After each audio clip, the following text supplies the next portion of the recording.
ಇನ್ನು ಭಾಗ ಸಿ ಯಲ್ಲಿ ಕೆಳಗಿನ ಯಾವುದಾದರೂ 6 ಪ್ರಶ್ನೆಗಳಿಗೆ ಅವಶ್ಯವಿದ್ದರೆ 10 ರಿಂದ 12 ವಾಕ್ಯಗಳಲ್ಲಿ ಉತ್ತರಿಸಿ. ಪ್ರತಿ ಪ್ರಶ್ನೆಗೆ 4 ಅಂಕಗಳು.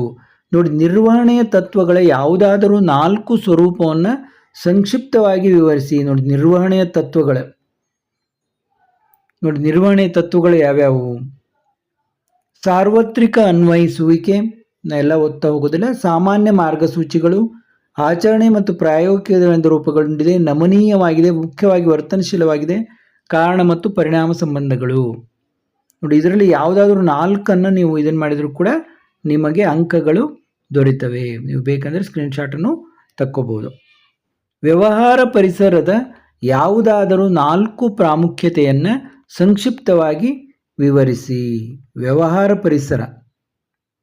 ನೋಡಿ, ವ್ಯವಹಾರ ಪರಿಸರವನ್ನು ಅರ್ಥ ಮಾಡಿಕೊಳ್ಳುವುದು ವ್ಯವಸ್ಥಾಪಕರಿಗೆ ಬಹಳ ಮುಖ್ಯ, ಏಕೆಂದರೆ ಅದು ಉತ್ತಮ ನಿರ್ಧಾರ ತೆಗೆದುಕೊಳ್ಳುವಿಕೆ, ಕಾರ್ಯತಂತ್ರ ಯೋಜನೆ ಮತ್ತು ದೀರ್ಘಕಾಲೀನ ಯಶಸ್ಸನ್ನು ಶಕ್ತಗೊಳಿಸುತ್ತದೆ. ಹೇಗೆ ಎಂಬುದು ಇಲ್ಲಿದೆ. ಇದು ಸಂಸ್ಥೆಗೆ ಅವಕಾಶಗಳನ್ನು ಗುರುತಿಸಲು ಮತ್ತು ಪ್ರಾರಂಭಿಕ ಅನುಕೂಲತೆಗಳನ್ನು ಪಡೆಯಲು ಅನುವು ಮಾಡುತ್ತದೆ. ಇದು ಸಂಸ್ಥೆಗೆ ಅಪಾಯ ಮತ್ತು ಎಚ್ಚರಿಕೆ ಸೂಚನೆಗಳನ್ನು ಗುರುತಿಸಲು ಸಹಾಯ ಮಾಡುತ್ತದೆ.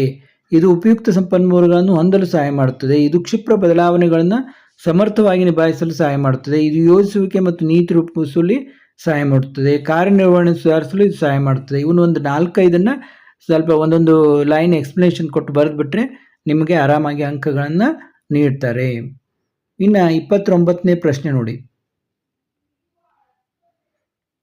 ಈ ಕೆಳಗಿನವುಗಳಿಗೆ ಸಂಬಂಧಪಟ್ಟ ವ್ಯವಹಾರದ ಪರಿಸರದ ಆಯಾಮಗಳನ್ನು ಗುರುತಿಸಿ.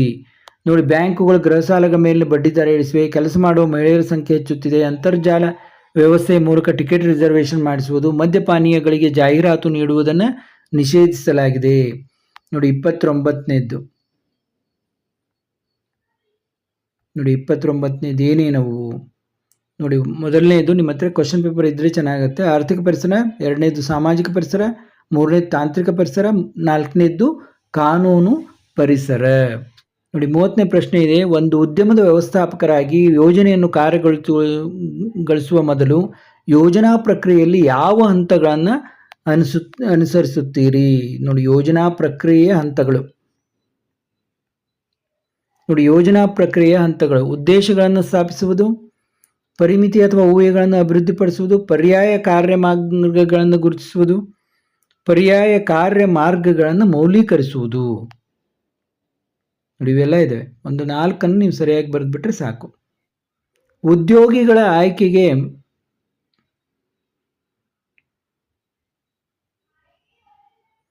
ಬಳಸಲಾಗುವ ಯಾವುದಾದರೂ 4 ವಿಧದ ಪರೀಕ್ಷೆಗಳನ್ನು ಸಂಕ್ಷಿಪ್ತವಾಗಿ ವಿವರಿಸಿ. 31ನೇ ಪ್ರಶ್ನೆ.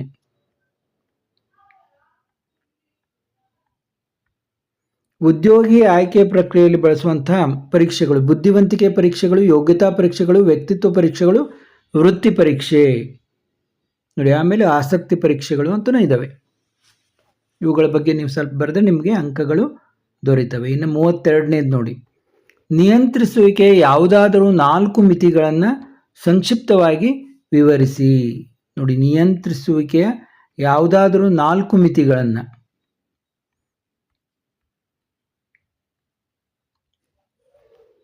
ನೋಡಿ, ಯಾವ ಮಿತಿಗಳು?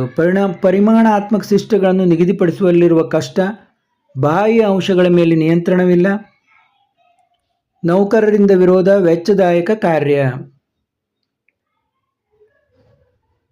ಇನ್ನು 33ನೇ ಪ್ರಶ್ನೆ ನೋಡಿ. XYZ ಕಂಪನಿಯು ಭೂಮಿ, ಕಟ್ಟಡ ಮತ್ತು ಯಂತ್ರೋಪಕರಣಗಳನ್ನು ಖರೀದಿಸಲು ಯೋಜಿಸುತ್ತದೆ. ಯಾವ ಪ್ರಕಾರದ ಬಂಡವಾಳದ ಅವಶ್ಯಕತೆ ಇದೆ? ಅಂತಹ ಬಂಡವಾಳ ಅವಶ್ಯಕತೆಯ ಮೇಲೆ ಪ್ರಭಾವ ಬೀರುವ 3 ಅಂಶಗಳನ್ನು ವಿವರಿಸಿರಿ ಅಂತ ಅಂದಿದ್ದಾರೆ. ನೋಡಿ, ದೀರ್ಘಾವಧಿ ಆಸ್ತಿಗಳಲ್ಲಿ ಹೂಡಿಕೆ ಅಗತ್ಯವಾದ ಬಂಡವಾಳವನ್ನು ಸ್ಥಿರ ಬಂಡವಾಳ ಎಂದು ಕರೆಯಲಾಗುತ್ತದೆ. ಆ ಒಂದು ಸ್ಥಿರ ಬಂಡವಾಳದ ಅಗತ್ಯತೆ ಮೇಲೆ ಪರಿಣಾಮ ಬೀರುವ ಅಂಶಗಳು ಹೀಗಿವೆ: ವ್ಯವಹಾರದ ಸ್ವರೂಪ, ಕಾರ್ಯಾಚರಣೆಯ ಪ್ರಮಾಣ, ತಂತ್ರ ಮತ್ತು ವಿಧಾನದ ಆಯ್ಕೆ, ತಂತ್ರಜ್ಞಾನ ಉನ್ನತೀಕರಣ, ಬೆಳವಣಿಗೆಯ ನಿರೀಕ್ಷೆಗಳು, ವೈವಿಧ್ಯತೆ, ಹಣ ಒದಗಿಸುವ ಪರ್ಯಾಯಗಳು, ಸಹಭಾಗಿತ್ವದ ಗುಣಮಟ್ಟ. ಇದರಲ್ಲಿ ಕೆಲವನ್ನಾದರೂ ನೀವು ಎಕ್ಸ್ಪ್ಲೇನ್ ಮಾಡಿದರೆ ನಿಮಗೆ ಆರಾಮಾಗಿ ಅಂಕಗಳು ದೊರೆಯುತ್ತವೆ. ಇನ್ನು 34ನೇ ಪ್ರಶ್ನೆಗೆ ನೋಡೋಣ. ಮಾರಾಟ ಪ್ರಕ್ರಿಯೆ ಯಾವುದಾದರೂ 4 ಕಾರ್ಯಗಳನ್ನು ಸಂಕ್ಷಿಪ್ತವಾಗಿ ವಿವರಿಸಿರಿ ಅಂತ ಅಂದಿದ್ದಾರೆ. ಮಾರಾಟ ಪ್ರಕ್ರಿಯೆ ಎಂದರೆ ಉತ್ಪನ್ನ ಅಥವಾ ಸೇವೆಯನ್ನು ಗ್ರಾಹಕರಿಗೆ ತಲುಪಿಸುವ ತನಕ ಎಲ್ಲ ಚಟುವಟಿಕೆಗಳ ಸರಣಿಯಾಗಿದ್ದು, ಅದರಲ್ಲಿ ಯಾವ ರೀತಿ ಇದನ್ನು ಮಾಡ್ಬೋದು, ಮಾರುಕಟ್ಟೆಯ ಮಾಹಿತಿಯನ್ನು ಸಂಗ್ರಹಿಸುವುದು ಮತ್ತು ವಿಶ್ಲೇಷಿಸುವುದು, ಮಾರಾಟ ಪ್ರಕ್ರಿಯೆಯನ್ನು ಯೋಜಿಸುವುದು, ವಸ್ತು ವಿನ್ಯಾಸಗೊಳಿಸುವುದು ಮತ್ತು ಅಭಿವೃದ್ಧಿ, ಶಿಷ್ಟೀಕರಣ ಮತ್ತು ಶ್ರೇಣೀಕರಣ.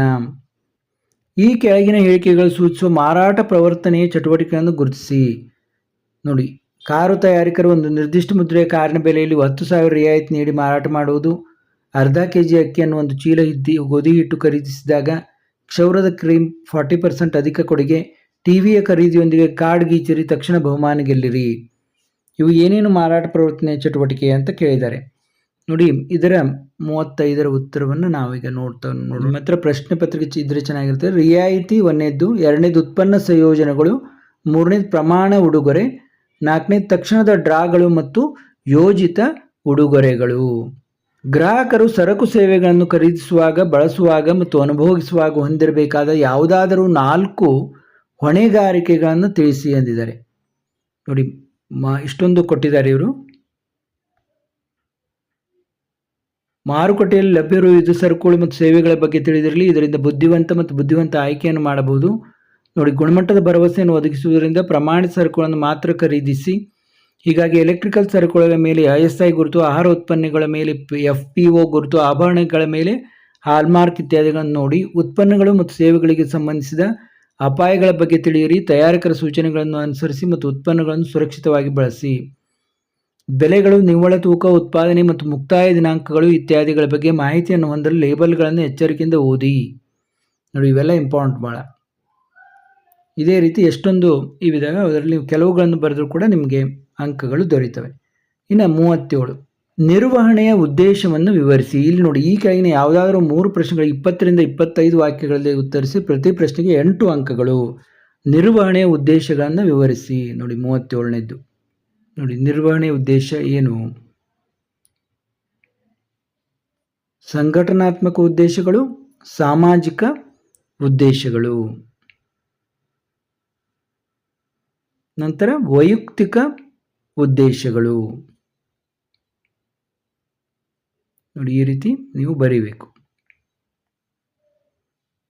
ಇನ್ನು 38ನೇ ಪ್ರಶ್ನೆಯನ್ನು ನೋಡೋಣ ನಾವು.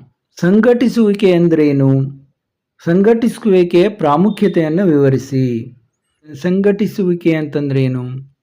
ಕಾರ್ಯಚಟುವಟಿಕೆಗಳು ಮತ್ತು ಕೆಲಸದ ಸಂಬಂಧಗಳನ್ನು ಸ್ಪಷ್ಟಪಡಿಸುವ ಮೂಲಕ ಮತ್ತು ಗುರುತಿಸಲಾದ ಮತ್ತು ಬಯಸಿದ ಫಲಿತಾಂಶಗಳನ್ನು ಅಥವಾ ಗುರಿಗಳನ್ನು ಸಾಧಿಸಲು ಸಂಪನ್ಮೂಲಗಳನ್ನು ಪರಿಣಾಮಕಾರಿಯಾಗಿ ಸಂಯೋಜಿಸುವ ಮೂಲಕ ಯೋಜನೆಗಳ ಅನುಷ್ಠಾನವನ್ನು ಪ್ರಾರಂಭಿಸುವ ಪ್ರಕ್ರಿಯೆ ಎಂದು ಸಂಘಟನೆಯನ್ನು ವ್ಯಾಖ್ಯಾನಿಸಬಹುದು.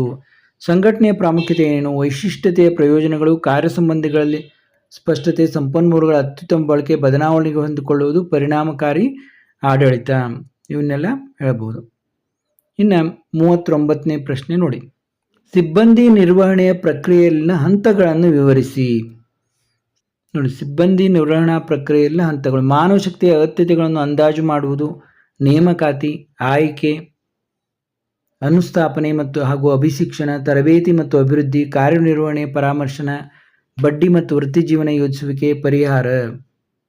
ಇನ್ನು 40ನೇ ಪ್ರಶ್ನೆ ನೋಡಿ, ಒಂದು ಸಂಘಟನೆಯಲ್ಲಿ ನೌಕರರನ್ನು ಪ್ರೇರೇಪಿಸಲು ಬಳಸುವ ಯಾವುದಾದರೂ 4 ಹಣಕಾಸಿನ ಉತ್ತೇಜಕಗಳು ಮತ್ತು ಹಣಕಾಸೇತರ ಉತ್ತೇಜಕಗಳನ್ನು ವಿವರಿಸಿರಿ ಎಂದಿದ್ದಾರೆ. ಹಣಕಾಸಿನ ಉತ್ತೇಜಕಗಳು: ವೇತನ ಮತ್ತು ಭತ್ಯೆಗಳು, ಉತ್ಪಾದಕತೆಯ ಆಧಾರಿತ ವೇತನ ಉತ್ತೇಜಕಗಳು, ಬೋನಸ್, ಲಾಭದ ಹಂಚಿಕೆ, ಸಹಪಾಲುಗಾರಿಕೆ, ಸ್ಟಾಕ್ ಆಯ್ಕೆ, ನಿವೃತ್ತಿ ಪ್ರಯೋಜನಗಳು, ಬಕ್ಷೀಸುಗಳು. ಹಣಕಾಸೇತರ ಉತ್ತೇಜಕಗಳು ಏನೇನು? ಅಂತಸ್ತು, ಸಂಘಟನಾತ್ಮಕ ವಾತಾವರಣ, ವೃತ್ತಿ ಉನ್ನತೀಕರಣದ ಅವಕಾಶ, ಸಂವರ್ಧನೆ, ಉದ್ಯೋಗಿ ಗುರುತಿಸುವಿಕೆ ಕಾರ್ಯಕ್ರಮಗಳು, ಉದ್ಯೋಗ ಭದ್ರತೆ, ನೌಕರರ ಭಾಗವಹಿಸುವಿಕೆ, ಉದ್ಯೋಗಿ ಸಬಲೀಕರಣ. ಇನ್ನು 41ನೇ ಪ್ರಶ್ನೆ ನೋಡಿ, ಕೊನೆಯ ಪ್ರಶ್ನೆ. ಒಟ್ಟು ನಿಮಗೆ 41 ಪ್ರಶ್ನೆಗಳು ಇರ್ತವೆ ವ್ಯವಹಾರ ಅಧ್ಯಯನದಲ್ಲಿ. ಜಾಹೀರಾತು ಮತ್ತು ವೈಯಕ್ತಿಕ ಮಾರಾಟದ ನಡುವಿನ ಯಾವುದಾದರೂ 8 ವ್ಯತ್ಯಾಸಗಳನ್ನು ಬರೆಯಿರಿ ಅಂತ ಅಂದಿದ್ದಾರೆ. ನೋಡಿ, ಜಾಹೀರಾತು ಮತ್ತು ವೈಯಕ್ತಿಕ ಮಾರಾಟದ ನಡುವಿನ ವ್ಯತ್ಯಾಸ. ಜಾಹೀರಾತು ಏನಿದೆ, ವೈಯಕ್ತಿಕ ಮಾರಾಟ ಅಂದರೆ ಏನು ಅನ್ನೋದನ್ನು ಇಲ್ಲಿ ವ್ಯತ್ಯಾಸಗಳನ್ನು ಕೊಡಲಾಗಿದೆ, ನೋಡ್ತಾ ಹೋಗಿ. 1, 2, 3, 4, 5, ಆಮೇಲೆ 6, 7, 8. ನೋಡಿ, ಯಾವುದಾದ್ರೂ 8 ಅಂತ ಹೇಳಿದರೆ ನೀವು ಇಲ್ಲಿ ಹೆಚ್ಚಿಗೆ ಕೊಟ್ಟಿದ್ದಾರೆ ಅವರು, ನಿಮಗೆ ನೆನಪಾರಿದರೂ ಕೂಡ ನೀವು ಇದನ್ನು ಮಾಡ್ಕೋಬೋದು. ಇಲ್ಲಿವರೆಗೆ ನಾವು ವ್ಯವಹಾರ ಅಧ್ಯಯನ ಮಾದರಿ ಪ್ರಶ್ನೆ ಪತ್ರಿಕೆ 1ರ ಸಂಪೂರ್ಣ ಉತ್ತರಗಳನ್ನು ಲಿಖಿತ ರೂಪದಲ್ಲಿ ನೋಡಿದೆವು. ಮತ್ತೆ ಇದೇ ರೀತಿ ಉಳಿದ ಪತ್ರಿಕೆಗಳನ್ನು ನೋಡೋಣ. ಮತ್ತೆ ಭೇಟಿಯಾಗೋಣ.